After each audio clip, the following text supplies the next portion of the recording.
Hello, Next Geners. Welcome to our Friday form preview show. Well, it's Thursday, isn't it? We're giving punters the extra day to watch our shows. And for those who like to see the form that Hayden and I do, we're actually going to record something separate after this. But this show is all about having a bit of fun. And our guest today is Dr. Turf. He tells us that he's back into the form. So it's great to have him on after years of talking crap with plenty of other great media personalities. Doc, thanks for joining the Next Gen show. Yeah, thanks, Damo. And yes, back doing the form again. And sort of been doing form seriously for, I hate to say this, at least over 40 years. But in the middle of all of that was a long period of sort of working full-time in the media. So I wasn't as fair dinkum about my form that I was in my 20s and 30s. But I'm right back into doing form again, partially forced by unemployment and also by the lockdown, because what else are you going to do? I got to say, I've been betting in the last 6 months on venues that I never would have bet on in my life. Serious punters, I reckon, have got tracks that are banned. You know, you can't win there. You don't bother there. I've been betting on them. How have you been going? I don't really want to I don't want to sort of recall, but you do have your tracks where you say, I can't win there. I don't like that track. The class of horse that goes to that track, leave me out. Yeah. But when you're at home every day of the week and the highlight of your day is to walk to the shop and get a coffee, then you start doing form on, some of those other venues. Do you miss the TVN days or the SEN days with Hutchie and those guys? Well, look, I miss radio. I mean, radio is my great love. I mean, I've done a bit of telly in my time, but I've always loved radio. And I started out in the media on radio back in 1981. So I do miss radio, but I don't miss a lot of the structure of modern radio and the fact that it's so sort of corporate driven and all that sort of stuff. The TVN, my experience at TVN was fantastic because I love Friday night racing at Moonee Valley, which we started off there, and myself and Terry Bailey and Richo. I think we presented racing in a different way there, in a way where you can disseminate the information and not shortchange the audience at any stage, because they're there for information and for advice and steering them in the right direction. But you can entertain doing it. And in my humble opinion, it's been the great failing of racing media has been the intent, let alone the ability to entertain the punters. And you look at the footy show and the front bar and the way the Big Bash approached the way they presented. Look, I know they're entirely different sports. Yeah. But their intent, their imprimatur was to entertain their audience. And I don't think we've taken enough care doing that with our presentation of racing over decades. And I like to think that that's what we did at Moonee Valley on a Friday night. And I like to think we did a good job at it. Under very difficult circumstances under that old management at TVN. We've had Jace Richo and David Gately on the show recently, but he's Get On sort of the closest we've got to that. And I guess outside of that, it's these shows that are on YouTube, young guys like us having a crack. That's right. Yeah. And I mean, I have got the power on at home, and I am familiar with this modern technology, Damien. I know you did wonder whether I was aware what Zoom was, but I have tiptoed into the 21st century. But yeah, no, you're right. Get On's the only thing that is done. I mean, KB and I did the Spring Carnival on SEN for 4 or 5 years, I think, and it was just fun.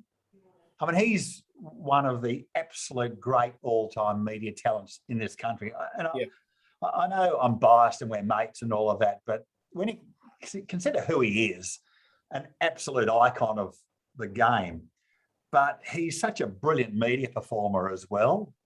And I like to think that those years on radio, and we only did the Spring Carnival, that we actually achieved that sort of thing as well, where we entertained the people and maybe sort of brought racing home to people, non-racing people. SEN was not a racing station, and hopefully non-racing people tuned in and enjoyed what we were doing, and maybe sort of sold a couple of them on the sport that we all love.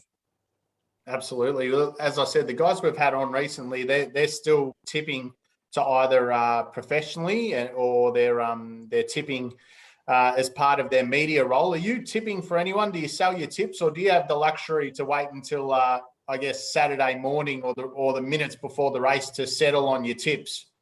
What I'm doing, I did it last year. It's all sort of, just got a small select sort of community, but I've got on a platform called Discord, I've got a tipping service where I go live.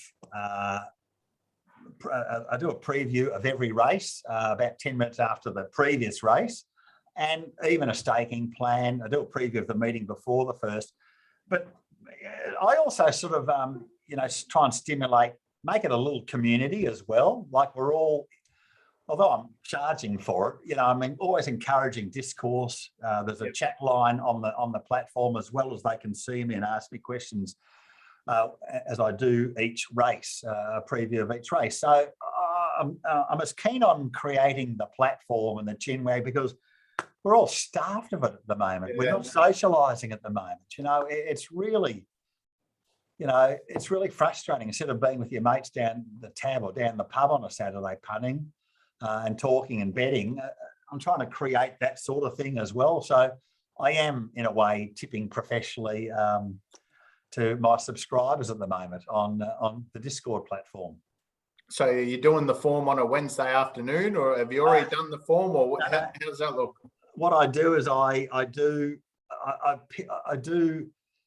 3 races I pick the worst 3 races to do on the Wednesday night, like the 2-year-old race, or a small, the staying race. I mean, the 2 worst races every week, or the worst race every week's the staying race. So you do the staying race, do the 2-year-old race, and one other small field, and then build up. And the main races I do on the Friday night. So I do 3 on the Wednesday, 3 on the Thursday, 3 on the Friday. And then come Saturday morning at my age, I've got to sort of do a bit of a refresher and have a look at the races that I did 3 days ago. So it's Thursday evening now. You probably haven't dived deep into the Turnbull yet, but I'm sure Hayden's keen to Turnbull see. I've done. The Turnbull I have done. Yeah. I had a good look at the Turnbull, which, we're all talking about speed maps at the moment as being, sort of a very sort of common expression. You've got to create a lack of speed map for the Turnbull.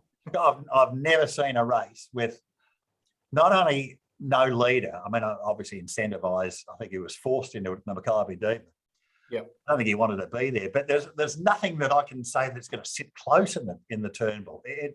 It's a little bit of a disappointing turnout. A lot of them have stayed in Sydney for the couple of the races up there. But it's a very, very poor race as far as tempo goes. Hayden? Yeah, I just want to know, Dr. Turf, did you find yourself looking at the Turnbull after the football on the weekend and say, I just really don't care about this? No, I got, obviously I'm absolutely thrilled with what happened, being a long time supporter. And the fact that I actually did go every week during their miserable decades. And the whole victory, there's a little bit of disappointment about the whole victory, about not being there with my kids who I go with every week in a normal year. We sit virtually the same spot every year until this year, where you were told where to sit because of COVID this year, those early games that were actually allowed to go to the footy. So, despite being just absolutely over the moon with a fantastic team and a great performance, there's a bit of disappointment about not being in the G to celebrate it. I was thinking, on the Friday night before the preliminary before Geelong, I just know that the family would be normally walking to the station, to go to Richmond Station, jump off and walk to the G and spend Friday night there. And we just missed out on all of that, let alone the grand final. So it's been, tinged with a bit of disappointment, despite being, obviously relieved and thrilled at what they did. It was fascinating. Many people in my age bracket, we've seen you and grown to know you on TV, but I don't think it was until you joined up with David Swartz and co on SEN where we actually felt like we got to know Dr. Turf and get to know the real person. And thanks to you and David Swartz's love of the Melbourne Football Club, you decked out my kitchen with Smeg appliances. Yeah. From the biased views, and the more it used to generate at the start of a radio show, and by the time it got come around to put in your selection for your certainty of the weekend, you and David were so sure that Melbourne at the 20-odd point line were just shoo-ins. And you know, my kitchen was filled by quarter time against Adelaide one night. I think you and David actually talked yourself into I think 18.5 points I think I took. That Melbourne going over to Footy Park and they looked like a realistic chance and they got belted. And it was very nice to drop into the studios and pick up the microwave and the cooking appliances on the Monday. I think Ox famously, before the Melbourne-Geelong game, when they lost by 180 or whatever it was, and Dean Barley got sacked the following week, I think Ox had gone on air and said that he'd been down on the rooms and how confident they all were. So, yeah, it's been a rough trot, but here we are. Look, Turfy, I don't think Hayden can talk because he's had a couple, put his neck out a couple of times and was keen to take on non-conformists the other day, and that didn't work out too well. But anyway, at least that ended up in some funds for charity.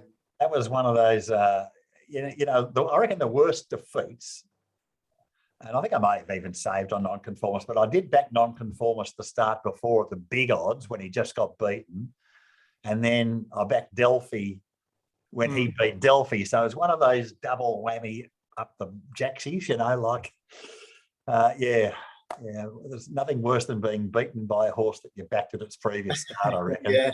So take us through the Turnbull. As you said, it looks like incentivised leads is very elegant, just follow him wherever he goes and land the last punch. Look, she's a super mare.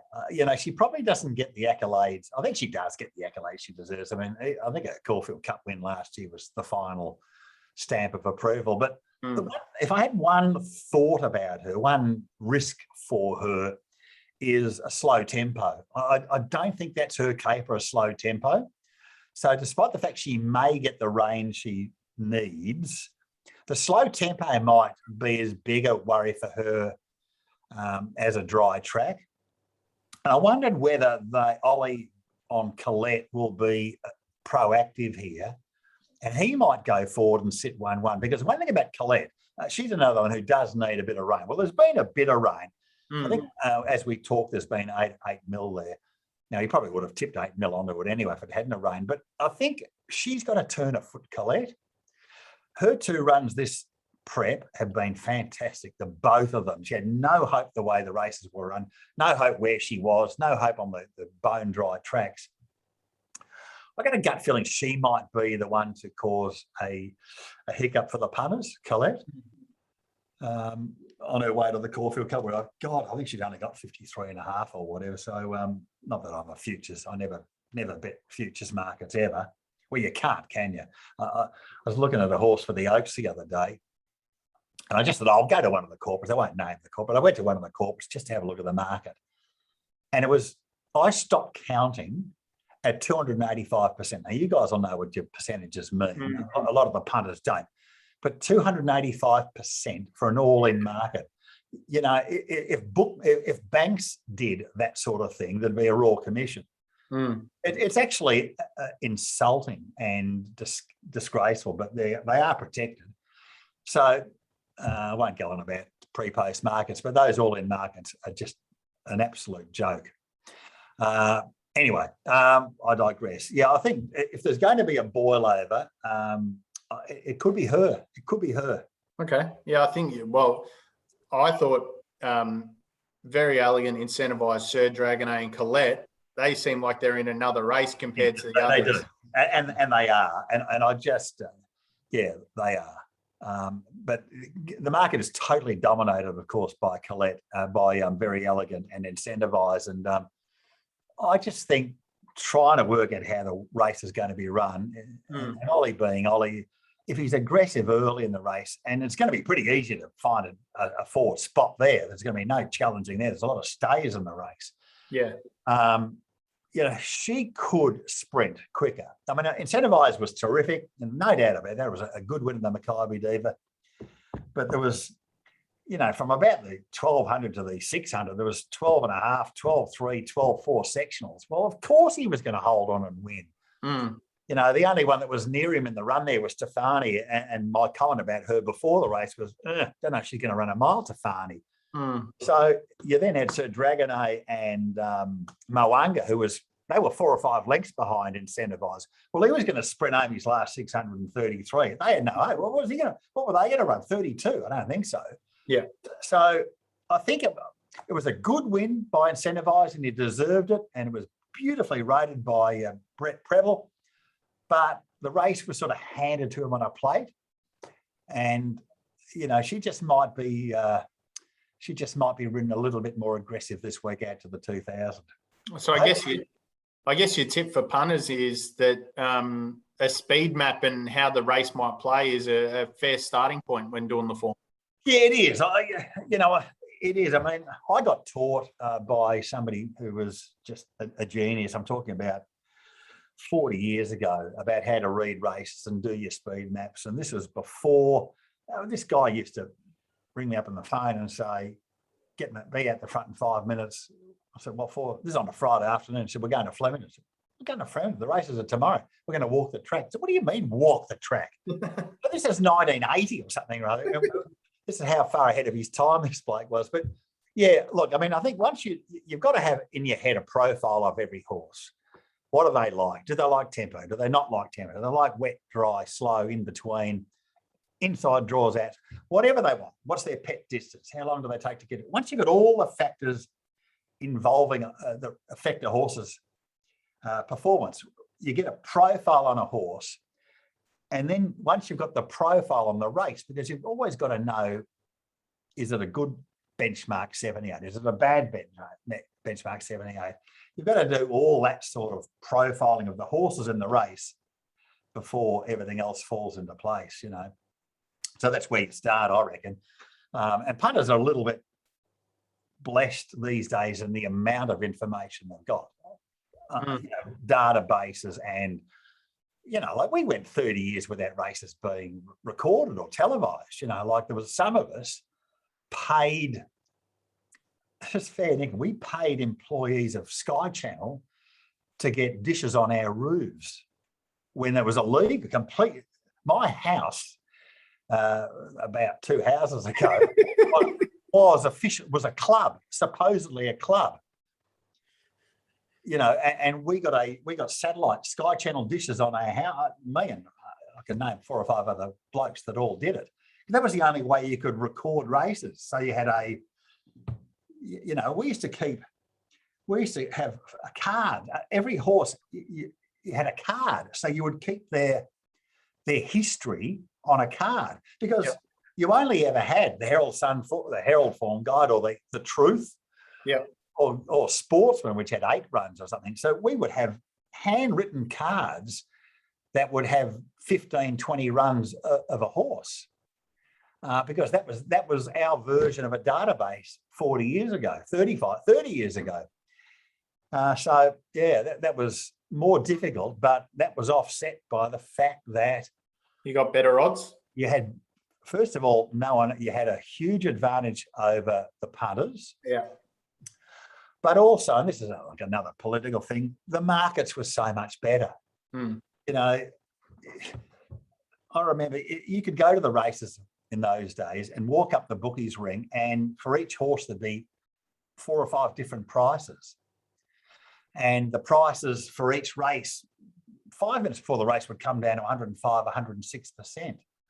You go to any corporate website, and I'm including Tabcorp, Fixed Odds, no matter what the site you go to, if you can find 10 cents different between the price of a horse across half a dozen different corporates, good luck to you. And if a horse shortens on corporate A, you go straight to corporate B, and they'll shorten it because they all scrape each other's odds. Yeah. And it's, I hear blokes on TV and on radio saying it's never been better for a punter. It's never been better for a punter, the information they've got at hand, but it's never been worse for punters, for prices.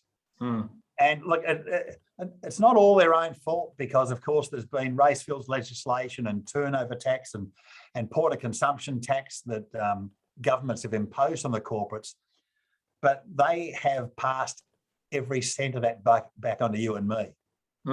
And, you know, I look at the markets now and they are fennec and poisonous. I think they're poisonous.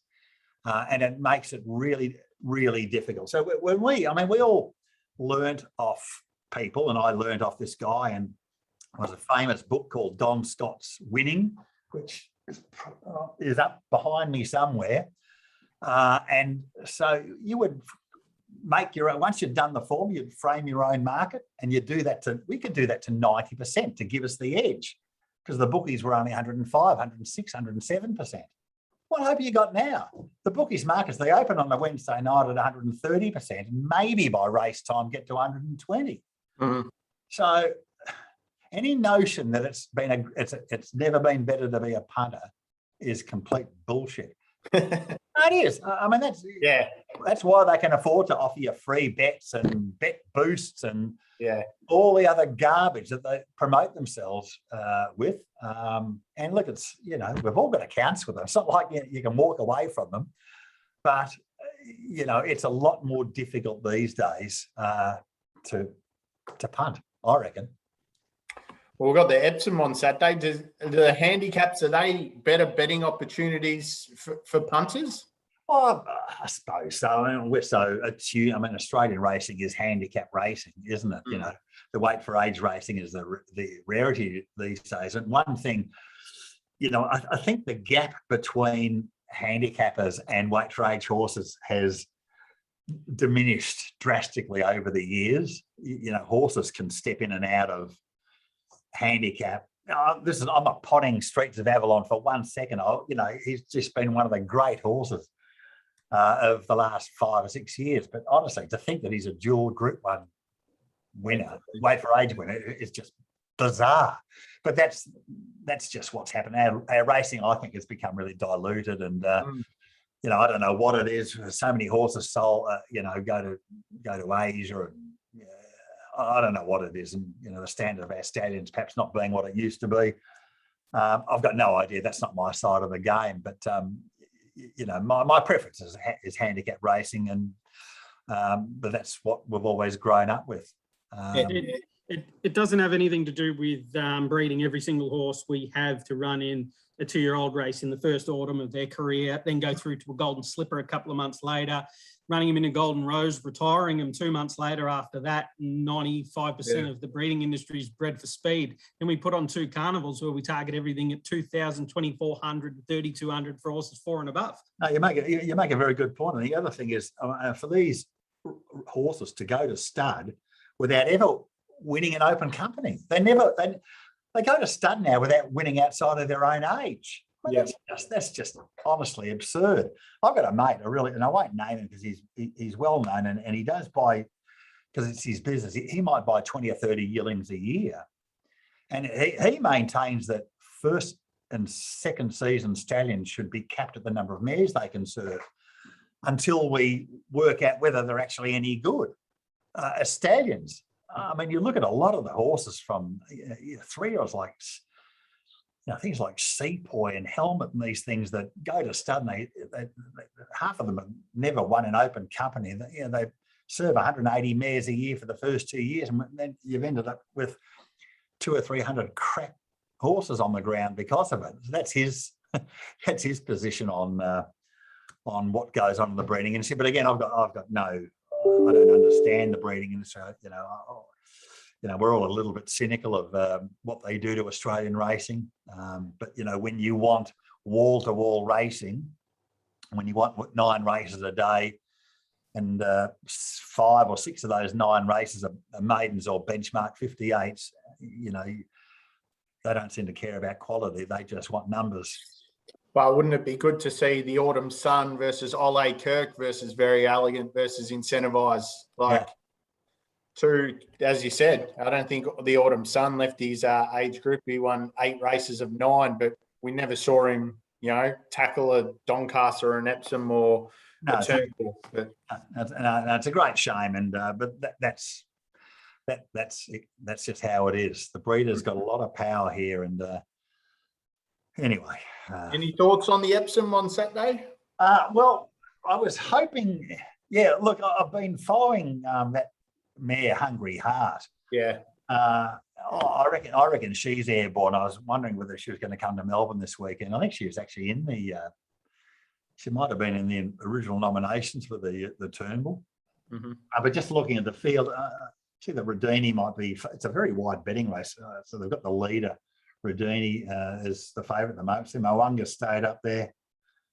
Cascadian, Starless Sand, Star of the Seas. None of them you sort of want to be. I've just been following Hungry Heart. I reckon she's flying Hungry Heart. Yep. I don't know what the weather's like up there. Do you guys? Is he? Yeah, they're expecting a little bit of rain tomorrow, but it should be fine on Saturday, I think. Hayden? Yeah, a little bit of rain around, but probably only enough to stop us from getting a bullet-like track like last week. That was just get a more genuine good track. That was again, I don't really follow Sydney. I mean, I watch a lot of videos of Sydney racing when they come to Melbourne, but for a track that hadn't been raced on for 2 months, they ran bloody fast times, and you couldn't make up a yard, which further just magnifies the performance of Artorias, doesn't it? I mean, my God, I hate to. I mean, did they break the track record in that race? No, they didn't break the track record, but they went mighty quick. Certainly a race record. So what Artorias must have run his last 3 furlongs, and my God. Anyway, his last 200, he ran his last 211 flat. Yeah, well, therefore, between the 600 and the 200, he must have been running sub 11s, I reckon. Anyway, he did. He got pretty close to that. I don't think you can follow, do form in 2 states. I think that's completely impossible. I think we're racing here 7 days a week and multiple meetings. It's impossible. And you can say, oh, well, you don't need to bet on the Monday and the Tuesday or the Friday or the second meeting on the Sunday. The trouble is when you're betting, you need to, just because a horse ran at a meeting on a day that you weren't punting, you sort of need to know, well, I know it ran second that day. Was that a strong race? Was it a weak race? Was he unlucky? Did the tempo not? You still need to keep an eye on it. So it's a grueling, system to sort of keep abreast of all racing. And when I started out, we raced Tuesday, Wednesday, Thursday, Saturday, and then Sunday came in and Fridays, but it was really just Tuesday, Wednesday, Thursday, Saturday. And that was hard enough keeping up with those 4 days. And now you've got 7 days and we're racing, night meetings on Thursdays sometimes and Fridays and Saturdays, in summertime. It's, by God. And you can say, oh, well, you don't need to bet and they're sort of rubbish, full of benchmark 58s and so forth. But you still need to keep abreast of who they are and what sort of horse they are. Yeah. Now, I've got a story that I want to pick your memory on. I think you were invited to a Croc Media function. It might have been Simon Zara there and Andrew Walker and Corey Brown. It might have been sponsored by First Light Racing. Oh, don't bring that up. And it was hosted by a good friend of ours, Racetrack Ralphie. Yeah. And you might have rocked up late and Ralphie asked you what you thought about horse ownership and, a great way to get punters involved in the game. What was your take? Well, the background of this particular, I still remember this was at a restaurant on the banks of the Yarra near Fed Square. Mm-hmm. Can't even think of the name of the restaurant, but this particular carnival, I'm only sort of wanted, for 1 week of the year. This particular day, I think I had about half a dozen engagements, let's say, and I was sort of ducking from one to the other. And all I knew is that I had to be at this restaurant. When I say restaurant, it was a function centre restaurant. So there was a few hundred people there. Had to be there at 1 o'clock on stage at whatever it was. I didn't even know who the client was. So my fault. I never even looked to see that it was first light racing. So I got up on stage with Ralphie on stage with me, and then I was going to give my own talk after lunch. So this is prior to lunch.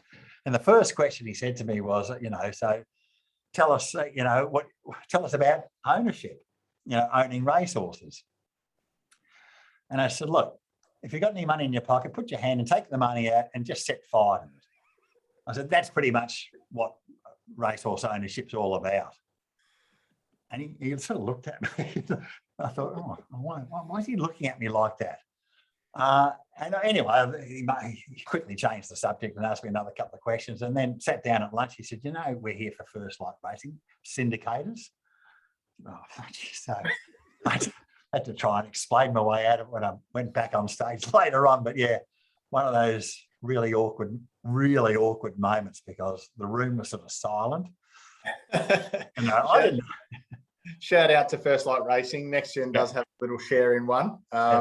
Sort of a standing joke between, I can't remember the names of the guys at First Light Racing, but became a bit of a standing joke there between us for a little while.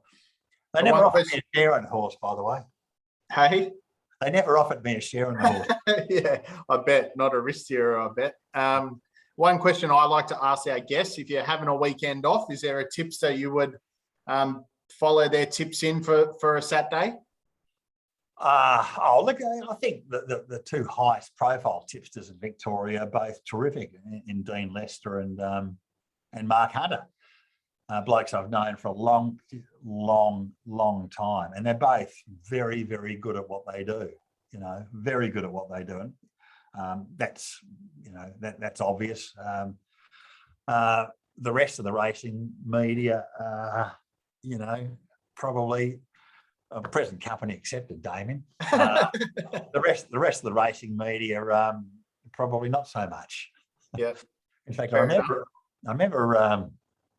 I wrote a book a long time ago, and there was a section in there on tipping, on tipsters, and I think I went through all the jockeys, blah blah blah blah blah, trainers, blah blah. None of it all that sort of complimentary. And then I said drunks in pubs, blah, blah, blah, blah, blah. And then racing journalists refer to drunks in pubs. And it went down like amongst the fraternity of which I was a member, the racing media, it didn't go down all that well. But yeah, I mean, you've either got to spend your whole time on the caper, or just accept that it's a pastime and you're going to lose at it. There's no in between if you want to bet. It's got to be treated seriously. And I know when I was, fully employed in media and doing breakfast radio or whatever it was, drive programs, you couldn't immerse yourself in racing as well. You just couldn't. It was physically impossible. So I then sort of relied on doing a bit of form and help from mates. Yeah, I can't even get into it full time. That's why Hayden's on the show, because it is his full-time gig. Hayden, got a question for Doc. He's been generous with his time today. No, I've got a couple here. I've got to ask you about a horse you once owned that raced the obscure North Queensland meeting. Well, he didn't used to race it. I think you're talking about a horse called Racy Dancer. Racy Dancer, he was a horse. He was a great horse for us, trained by my mate Robert Smurden, who's no longer training. I don't know if you're aware of that. And we had this horse, and he won. He was a terrific horse for us. He won 2 or 3 night races at Moonee Valley, and then one day Robert said, that frigging horse, Racy Dancer, he will not try. He said, I can see it in his track work. He put in a couple of scratchy runs, and he was by this stage probably a 7 rising 8-year-old gelding. And he just, as horses do, he just said, boys, I've had enough. So you do what you do. You sell them to North Queensland because that's where they go. So I can't remember what he got sold up there for, $4,000 or something like that, and disappeared off the face of the earth. And I got a phone call from the Port Douglas Football Club, the Port Douglas Crocodiles Football Club. The Crocs, yeah. Yeah, a pretty sort of famous team in the, they were involved in that huge brawl in a grand final, and half the team. Jason Love was the captain. I think I see Jace every now and then. Good fella. He owns all those bowler, those bowler horses with bowler in their name. But anyway, I digress.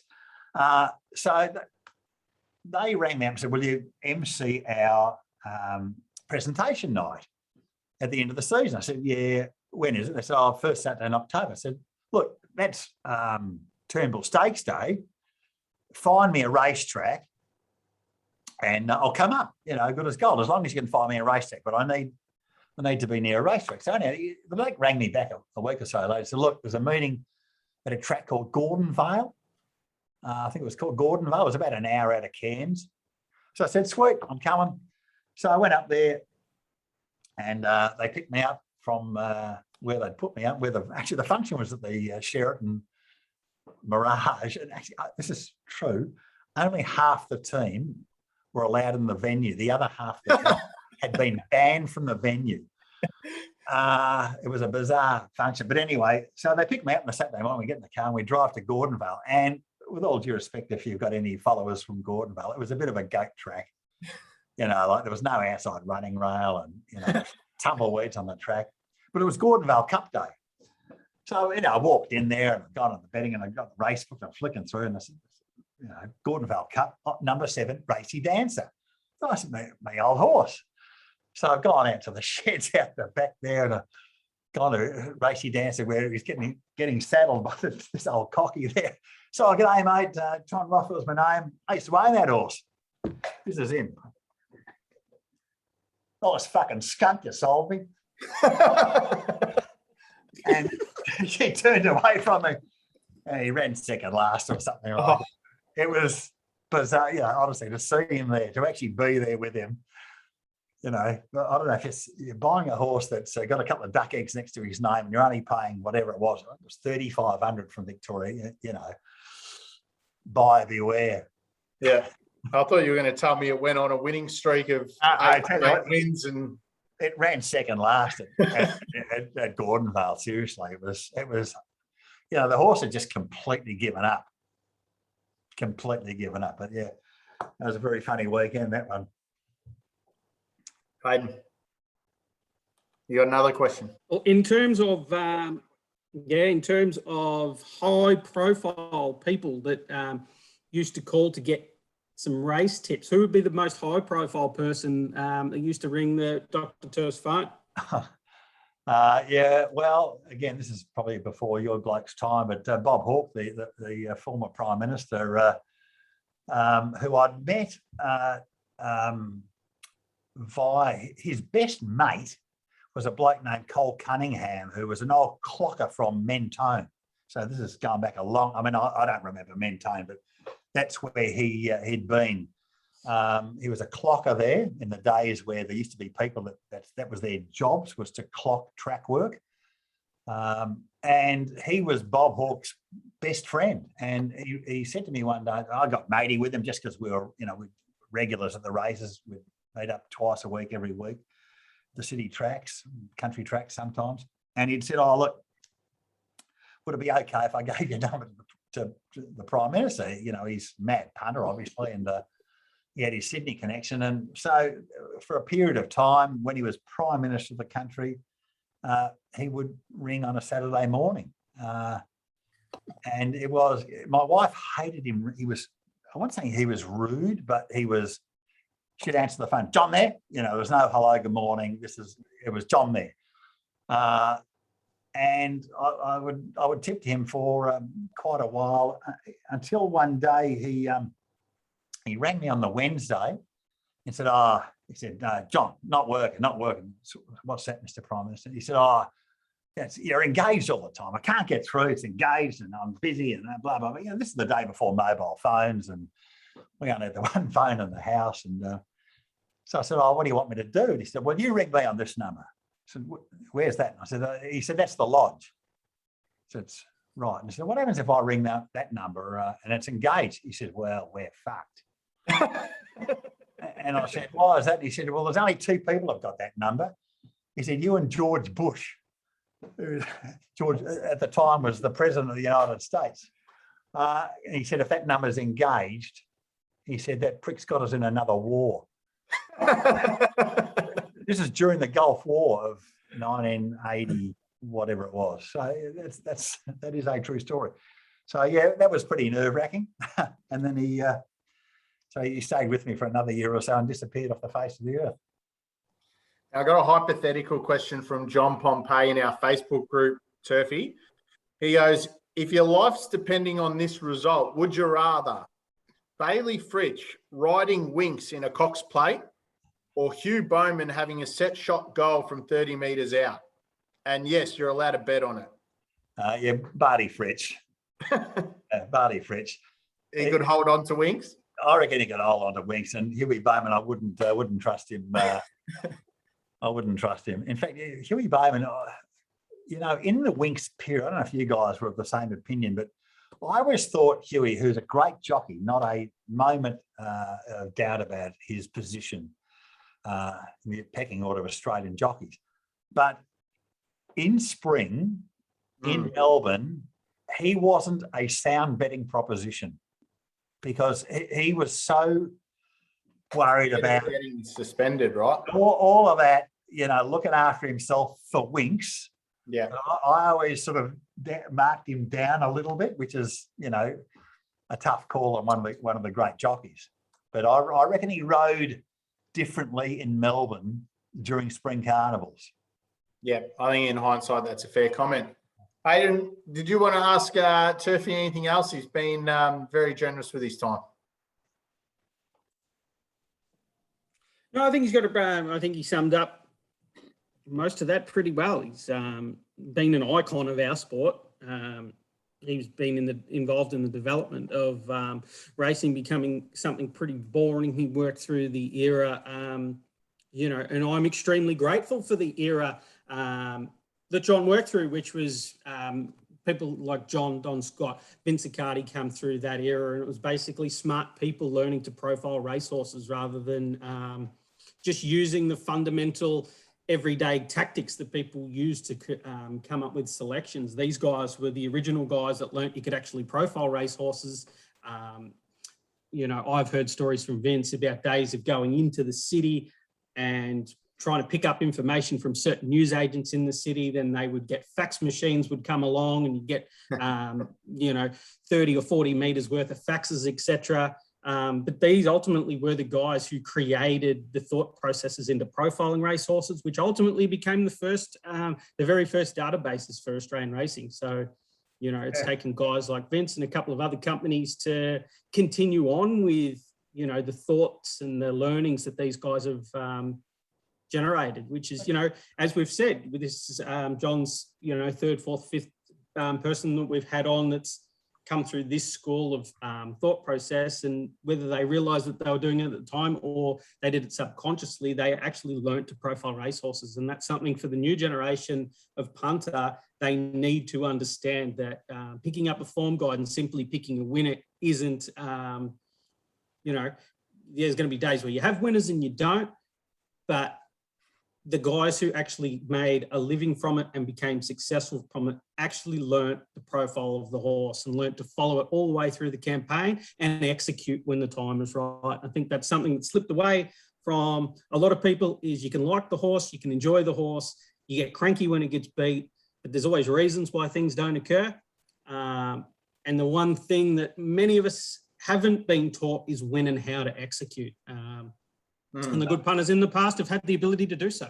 Yeah, I think the other thing I didn't sort of mention, and once you've done all the work, is to be able to frame a reasonably accurate market, because it is a mathematical exercise we're all doing. I mean, the bookmakers or the corporates or the total, whatever, they have their market. No one says that their market is the correct market. In a way, it's a reflection of public popularity, however you want to describe it. If your market's better than their market or more accurate than their market, there's your edge, because they've got the edge with the market being via the percentage. And if you can pick holes in their market, that's your edge. And if it means you don't back your first pick or your second pick, that's fine. You can back your fifth pick because it's better odds than it ought to be. So once you've done all the groundwork, and you need to have all that profiling and speed maps and how you think the race is going to be, that's half the job. I know plenty of great judges that were bad punters. And you get lazy as a punter quicker than you get lazy as a form student. You bet when you shouldn't bet. You bet, and it's not really the price you wanted, but it's your number one pick. You've just got to think of everything in the long term. It's not. There's never a last race. And I know alcoholics say there's never a last beer, and so I'm trying to say that this is an issue with having an addiction, but it's just the only approach. I mean, I'm not saying something. I'm clever than others, but if you can do the form, if you can spend 3 hours, let's say, and do the form for a meeting, and at the end of doing the form for the meeting at midday, chuck the form guide in the bin and go and hit a golf ball. That's what you need, because no matter how smart you are, no matter how much insight you've got, no matter how much form you do, no matter how accurate your markets are, if you haven't got the discipline to do it properly, you're cattle trucked. Yeah. So, that's, and I got taught by a genius when I was in the early 1980s, late 70s. I got taught by a genius, and I was lucky because I was a mug before I met him. Appreciate your time, Turfy. Good luck on the punt this weekend. Colette seems like a little bit of value for those who want to follow Doc's tip in the Turnbull Stakes. Thanks, guys. Really enjoyed the chat, and best of luck to you and everybody watching. Thanks, mate. And those who want to see Hayden or listen to Hayden and I break down our views of the weekend, we're going to do that on a separate show. So you can jump on the YouTube show or iTunes and Spotify, and you'll find us there. Thanks, Turfy. Thanks, Dave. Hayden. Cheers, guys. Thanks a lot. See ya. Thank you.